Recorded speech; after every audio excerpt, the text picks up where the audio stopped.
Magandang araw, grade 3 pupils. So ngayon ay may kwento si teacher. Makinig ng mabuti. Okay.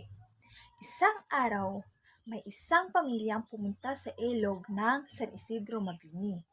Ang ilog na iyon ay magandang tingnan at doon din ang mga tao kumuha ng ulam. Ang isang pamilya na pumunta sa ilog para maligo, hindi nila alam na may mangunguha ng bata. At noong masaya na sila sa kanilang iba't ibang ginawa sa ilog, hindi na malaya ng pamilya na ang kanilang bunsong babae ay nawawala na. Hindi nila alam na kinuha na ang kanilang anak. At nang sila'y nagutom, tsaka na nila napansin na wala na ang kanilang bunsong kapatid.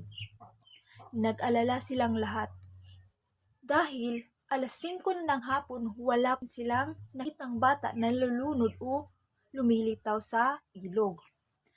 At nalungkot at nag-alala silang lahat dahil hindi nila alam kung ano ang gagawin nila. At umuwi silang luhaan at pinagdasal na lang nila ang batang nawawala. Yun lang po mga bata.